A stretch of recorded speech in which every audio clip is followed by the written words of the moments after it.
how Temu and Shein are taking over Western retail. If you are an internet user, you'll see Temu everywhere. There are so many fashion companies out there, but we've never really seen one grow this quickly and take this much market share as quickly as Shein did. What if I told you that these two unknown Chinese companies, as of 3 years ago, are now shaking the very foundation of Western retail? Today, they are giants in the e-commerce industry, offering products at prices that defy belief, challenging the likes of Amazon, Walmart, and eBay. Anybody who's not Amazon is the short answer of who should be worried. If you've been scrolling through social media recently, you've probably seen their ads. Flashy deals, insane discounts, and prices so low they feel like a scam. Feels like a dream, feels like magic. Now I believe I can have it. Ooh, ooh, Temu. Ooh, ooh, Temu. All of my wishes came true. Shop like a billionaire. Shop like a billionaire. Now, the question is, how did they get there? How did these two companies disrupt an entire industry? This is the story of companies built on data-driven algorithms and a relentless pursuit of market dominance. This is the story of Temu and Shein. Chapter 1. The Rise of Temu and Shein. It started off when Temu made a quiet debut in the US in September 2022. Then from there and within months, it became impossible to ignore. It is backed by its parent company, Pinduoduo, PDD, one of China's largest e-commerce platforms. With this, Temu has the resources and experience to go big and fast. PDD Holdings emerged out of nowhere when China's e-commerce industry was already dominated by two companies, Alibaba and JD.com. Now, what was their strategy? They did something no company has ever thought of. They decided to offer ridiculously cheap products, from electronics to fashion to home goods, all shipped straight from China. Guess what? No one would miss out on such offers. I mean, the prices were jaw-dropping, and shoppers quickly took notice. As of early 2023, Temu had racked up 50 million monthly users in the US alone, capturing a staggering 17% share of the discount store market. But Temu didn't just rely on low prices. It went all in on marketing. That's more like an omnipresent strategy of marketing. They started spending millions on flashy Super Bowl ads and bombarding social media with promotions. Reports show that they spent $21 million on 3 commercials that aired during the Super Bowl. The message was simple but effective: shop like a billionaire. That was a simple way of saying everyone can afford their products no matter your budget. Temu has positioned itself as the ultimate bargain hunting paradise, using constant flash sales and gamified discounts to keep users hooked. Not only that, also considering PDD's deep pockets, their market value has skyrocketing, passing $170 billion. With this, Temu had the financial muscle to keep undercutting competitors for as long as it took to dominate. Temu's success is attributed to Colin Huang. He founded the parent company Pinduoduo in 2015 and served as the CEO until July 2020. Meanwhile, Shein was already a familiar name to many shoppers, especially those who lived on TikTok and Instagram. Shein was founded in 2011 by the mysterious Zhu Yangxian. The shocking part is that it started off as a small wedding dress retailer, but quickly evolved into a global fast fashion powerhouse. Shein is known for $2 t-shirts and $7 pants, with prices even lower than its competitors. Shein made its US debut in 2015, and the brand's sales exploded during the pandemic, growing 6-fold in 2 years. What made Shein different from traditional brands like Zara and H&M was speed. While those companies took months to bring new styles to market, Shein could spot a trend and have it mass-produced within days. Shein's designs originate with Shein designers and with our Shein X third-party designers. Shein's secret weapon was its hyper-efficient supply chain. Instead of relying on bulk orders, it worked with thousands of small factories in China and produced tiny batches of clothes based on real-time data. If a design was a hit, production would ramp up instantly. If not, it disappeared without a trace. This allowed Shein to flood its website with fresh styles daily, keeping shoppers endlessly scrolling for the next trendy outfit. But Shein didn't stop at fast fashion. It mastered the art of social media domination. Every major platform, from Instagram, became a Shein advertising machine, with influencers showing off massive Shein hauls of trendy clothes purchased for shockingly low prices. Shein launches around 3,000 to 4,000 new female apparel products every day, so it is a very huge amount, and the product is at pretty low price, ranging from $2 USD to $30. This strategy turned Shein into an online shopping addiction for millions of young consumers who saw it as the ultimate source of stylish yet affordable fashion. But there's a larger story behind Shein's low prices.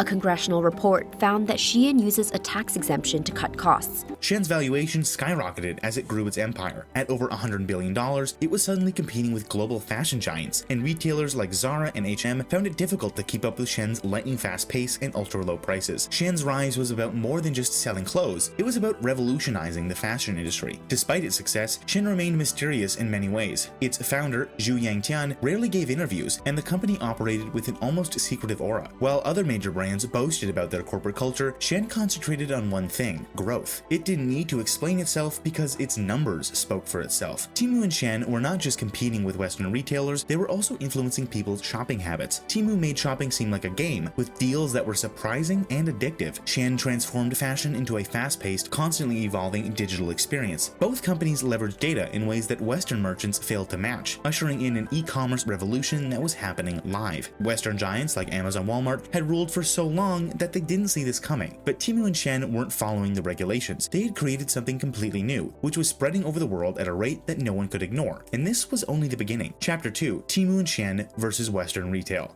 Temu and Shein have changed the way people shop, and their biggest weapon is price. While Amazon and Walmart rely on warehouses, distribution centers, and middlemen, Temu and Shein have cut all of that out. They ship products straight from factories in China, removing extra costs that Western retailers can't escape. Now here's the deal. A dress that costs $40 at H&M can be found for $5 on Shein, not because of cheap quality, but because Shein doesn't have to deal with retail markups, store rent, or high labor costs. Temu follows the same strategy, offering products at prices that seem almost too low to be real. But there's another loophole that makes their prices unbeatable. In the US, any package worth under $800 can enter the country without paying import taxes. This rule is called the de minimis loophole, and it was meant to make it easier for travelers and small businesses to receive goods from overseas. This exemption has been around for nearly 100 years, but it's more relevant now than ever before. But Shein and Temu use it on a massive scale, shipping millions of tiny packages individually to avoid paying the fee that Amazon, Walmart, and Target have to cover. While American retailers pay tariffs, these Chinese platforms flood the market without the same costs. It's a pricing war where the playing field isn't even. Shein has also mastered efficiency in ways traditional fashion brands haven't. Most clothing companies produce inventory in bulk, hoping it will sell. If a design flops, they lose money. Shein doesn't take that risk. Instead, it uses a test and react model. Its factories produce small batches of new styles, and if they sell well, production ramps up instantly. If they don't, they disappear. This ultra-lean system eliminates waste and ensures Shein never sits on unsold inventory. This is something Western retailers struggle with. Pricing isn't the only battlefield. Both Temu and Shein use algorithms in ways that make Amazon and eBay seem outdated. Let me explain why. Shein scans search engines, TikTok trends, and Instagram posts to predict what customers will want next. If a celebrity is spotted wearing a certain dress, Shein can have a replica available within days. Amazon relies on user searches and reviews, but Shein proactively creates demand before people even know they want something. Temu, on the other hand, has turned shopping into a game. While Amazon customers simply have to search for what they need, Temu's app is designed to keep people engaged. They implemented spin-the-wheel discounts, lucky draws, and rewards for inviting friends to make it addictive. Every time a user interacts with the app, Temu's algorithm learns more about their preferences, ensuring they see deals they can't resist. Instead of browsing and leaving, users keep coming back, not to shop,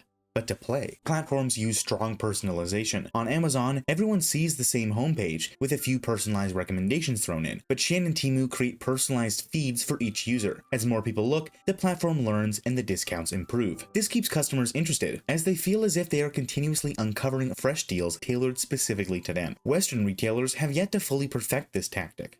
Shein and Temu have also outperformed Western giants in the marketing department. Shein doesn't require expensive TV commercials or billboards. It has social media. Thousands of influencers post large Shein hauls, resulting in an ongoing cycle of free advertising. Every time someone tweets a $200 haul with 30 beautiful pieces of clothing, Shein's brand is reinforced as the go-to source for affordable, fashionable clothing. The corporation does not even need to push these promos. Users do it for them. Temu takes a different approach, using urgency and FOMO, fear of missing out, to drive purchases. Flash sales with countdown timers, daily giveaways, and app-exclusive deals make shoppers feel like they have to buy now or they'll miss out. It's a psychological trick that Western retailers rarely use as aggressively. While Amazon offers deals, it doesn't create the same level of excitement and pressure that Temu does. Shein and Temu understand human psychology better than their competitors. Temu encourages bulk buying by offering bigger discounts when customers add more items to their cart. Shein makes sure its deals always feel personal, so customers feel like they're getting a special offer just for them. Every feature, from Temu's gamified discounts to Shein's Shein's trend-driven recommendations, it's designed to make shopping feel irresistible. Western retailers continue to dominate in areas such as logistics and brand trust, but they're struggling to match Shein and Temu's speed, pricing, and engagement techniques. What once worked for Amazon and Walmart no longer works as well. The rules of online purchasing have changed, and the new players aren't just winning, they're reshaping the game entirely. Chapter 3. The impact on Western retailers. These Western retail giants have functioned with assurance for years. They thought their supremacy would never be challenged. Walmart controlled brick-and-mortar stores, eBay continued to be the preferred source for used items, and Amazon dominated internet purchasing. However, everything was changed by Temu and Shein.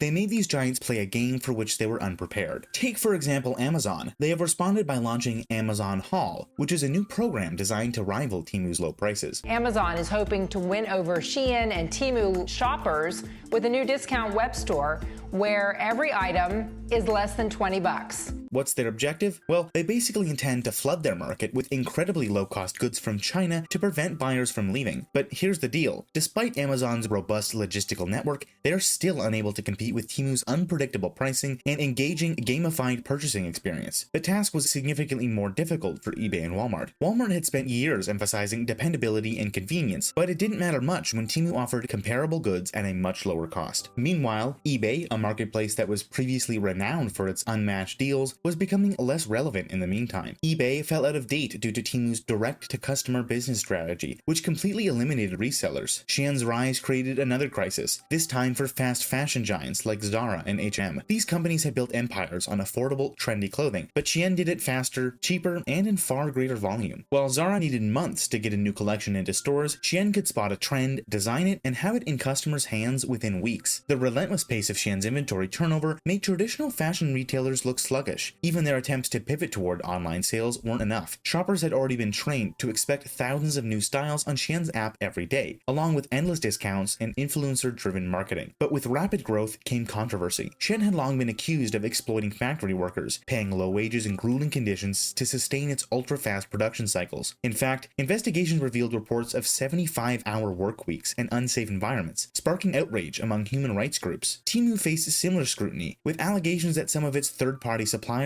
used forced labor. Both companies denied wrongdoing, but their supply chains remained shrouded in secrecy, making it difficult to verify their claims. The regulators were not far behind. US lawmakers initiated inquiries into Temu and Shein's business operations, looking into everything from labor conditions to tax breaks. One major source of concern was the de minimis provision, which permitted goods worth less than $100 to enter the United States without tariffs. Temu and Shein used this loophole to distribute products straight to clients at rock-bottom prices, avoiding the import fees that regular shops had to pay. Policymakers were contemplating whether to close the loophole, which could change the landscape of cross-border e-commerce. Then there was the issue of intellectual property theft. Shein had been repeatedly accused of copying independent designers, replicating their work and selling it at a fraction of the price. High-end fashion brands also found their designs popping up in Shein's site, often with minor tweaks to avoid legal trouble. Temu too had been linked to questionable sourcing, with reports of counterfeit products slipping through its vast network of suppliers. These issues fueled criticism that both companies thrived not just on efficiency, but on cutting ethical corners whenever possible. Chapter 4. The future of online shopping. As the battle for e-commerce domination heats up, the question remains, can Western shops fight back? Amazon is not backing down. The company is investing heavily on AI-driven shopping experiences, with the goal of personalizing recommendations similar to Temu's approach. It is also experimenting with gamification, offering time-limited bargains and interactive promotions to keep people interested. However, the difficulty is not only about features, but also about pricing. As long as Temu can undercut Amazon with ultra-low prices, Western retailers will be at a disadvantage. There is a larger battle brewing in Washington and Brussels that goes beyond Amazon. Retail giants are urging governments to give Shein and Temu more stringent rules, especially by closing the de minimis loophole. Should this be successful, the Chinese corporations might be forced to change their transportation models or hike pricing. Even then, though, it might be too late. The prices in Shein and Temu have already become familiar to customers, and it won't be simple to break that habit. At the core of this shift is a fundamental change in how people shop. The future of e-commerce is moving toward ultra-personalization, where AI predicts what a shopper wants before they even search for it.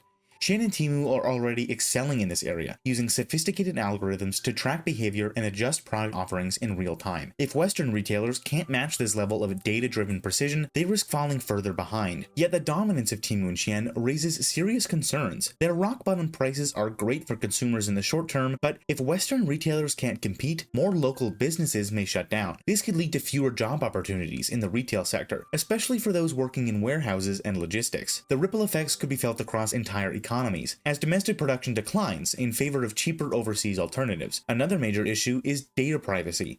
Both Temu and Shein collect vast amounts of information on their users, tracking everything from browsing habits to purchasing patterns. This data fuels the recommendation engines, but it also raises questions about security. Where is this data being stored? Who has access to it? And could it be used for purposes beyond just selling products? These are concerns that governments are only beginning to address. If these companies continue their rapid expansion, they could alter the balance of economic influence. There could be further tensions between China and Western nations. Trade wars, policy crackdowns, and regulatory battles could become part of the equation, making this more than just a business story, but a geopolitical one. Temu and Shein aren't just competitors, they're changing the way the world shops. Their relentless growth, fueled by aggressive pricing, data-driven strategies, and unconventional tactics, has left Western retailers scrambling to adapt. What was once a battle for market share is now a battle for the future of e-commerce itself. The question now is, will Western retailers evolve fast enough to keep up, or are we witnessing the dawn of a new shopping era? Only time will tell.